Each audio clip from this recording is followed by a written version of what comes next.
This may seem like a sweet, simple chapter, but there is so much more here. And when I say so much more, I mean some crazy implications. Stuff that could change the entirety of Chainsaw Man's narrative moving forward. What does that even mean? Well, let's just say there's not a whole lot of options to kill someone like Aging, a primal fear. And if you were to think about it, you get into some murky territory, unforgiving, problematic. I think there's a lot going on in the background, and Fujimoto may be setting up something rather massive, with the king himself, Pochita, at the forefront.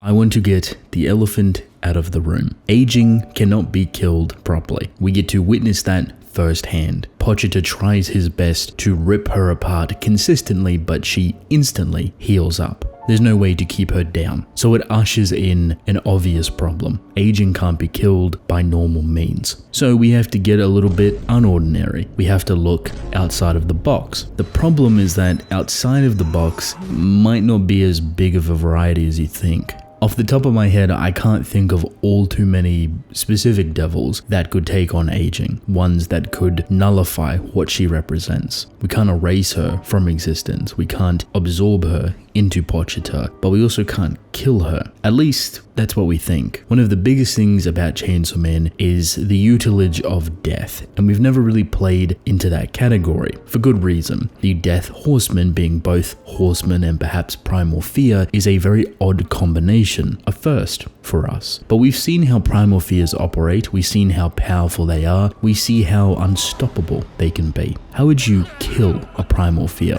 And your first answer is Chainsaw Man. We use him to erase these concepts from reality. But what if you can't use Chainsaw Man? Is there another equivalent? So now we're leading down the path of what does Chainsaw Man have in his arsenal that can defeat someone like Aging? We could do something funny and quirky and try and break the system, have it not really make all too much sense, or we could do something in relation to death. Pochita has a lot of things in reserve. He has a lot of history, and that history is a couple of different forms of death, and that is in relation to humans. The reason humans operate the way that they do within the Chainsaw Man universe in regards to death is because Chainsaw Man has taken it away. He has erased those things from existence. So perhaps there is a chance that right now he could barf up a form of death that was previously erased from humans. And what this death could be, I'm not too sure. But if possible, perhaps enough to take down someone like Aging. It would have to be powerful. It would have to be on the scale, at least conceptually, of a primal fear. And I would imagine those versions of death, there's a couple of them, would fit that bill pretty nicely. If we expand upon that idea, this brings in another problem in regards to the prophecy and why death hasn't really made much of a movement.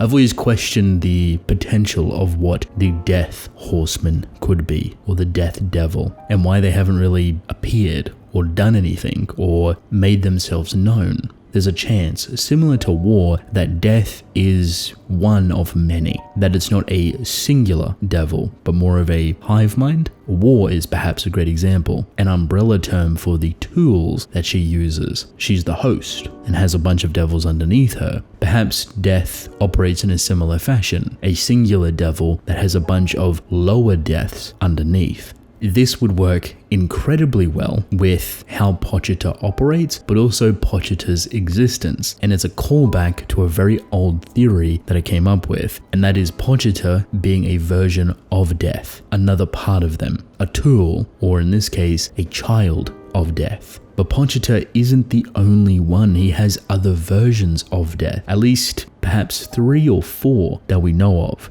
So if death is by any means perhaps a multitude of differing deaths, then Pochita throwing up one might just put all this in motion, might just kickstart or awaken what remains of death today. The prophecy in the Age of Devils is funny because why wouldn't death do something earlier? Why wait? Why ponder? And the only answer I could really give is perhaps they're waiting for something. And that something, I would assume, is Pochita. See, it would be very ironic if public safety, doing all of these different things to stop the prophecy, were kind of the reason to initiate it. Because Aging can't be killed, Chainsaw Man needs a different option, a different type of death. And just maybe that kickstarts the prophecy and puts death in motion. I really like this chapter artistically. It's got some strong Fujimoto aura, beautiful single spreads. It's been a while where we've seen his work come out so confident, so mesmerizing, so specific. And I love when he does this. The intent, the purpose, the design and choices behind how he approaches portraying someone like aging and her abilities mixed with Pochita. It can be very confusing and overwhelming, but finding the vision in that art is gorgeous and very rewarding. But what I love more is the contrast. You have all of this chaoticness, and then you jump over to Denji with the most simple of sceneries. He is devouring trees. Mentally, he seems in quite a decent place. People are trying to stop him, people are calling him a devil, but he's grateful for the humans in these trees, food that he's eating, even how he's orientating his thoughts. It's coming across clear and motivated. It's been a while since we've seen a Denji so energized to get things done. He's the one that's coming up with plans, with ideas, with motion. Pochita does not think about throwing up a devil that could be used.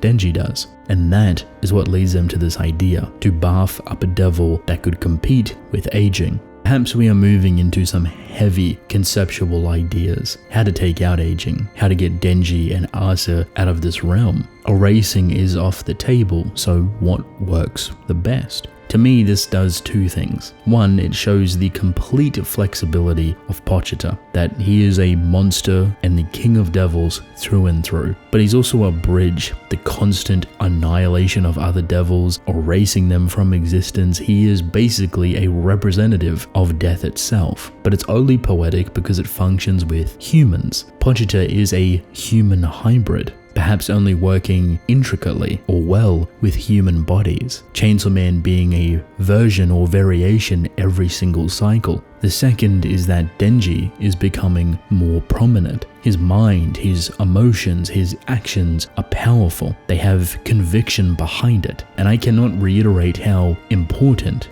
that is. Denji has been moping for a while, and for good reason. Depression hits hard, trauma hits hard. It's not moping for the sake of it, it's struggling internally. Him coming to terms with the death of Naoyuta, which is still up in the air. Him coming to terms with himself, his own manipulation, his own wants and needs and difficulties. Putting that all on a plate in a place that is trying to warp his mind, and what he finds as clarity and conviction, very impressive. It's beautiful to see, and while it may not last consistently, it is a great start. Seeing this type of Denji work with that type of Pochita coming together to take out a primal fear, that's a big deal. And it feels like a stepping stone for what's to come. Powerful beings beyond our recognition. I do wonder how Asa is going to fit into all of this. Her perspective alongside Yoru. We haven't seen her, not even within the background or a side panel. The complete focus is on Denji. She could play a very important role. Honestly, I expect her to. Her words hold power, hold value. Her support, albeit not as genuine as we think, still means well. Asa is a beautiful character and a great opposite to what Denji represents. And when they finally figure each other out, when they're sitting on the same page, they'll be a force to be reckoned with. But it does come with issues and flaws and hiccups. Denji finding out about Yoru, for example, war, perhaps would be very problematic. The understanding that this whole time, Asa shared a body with a devil. And while he might find the relatability, because he is that himself, but in terms of the things that Asa has done, the actions that Yoru has taken, might just throw Denji off, and in a way that brings up some very old trauma.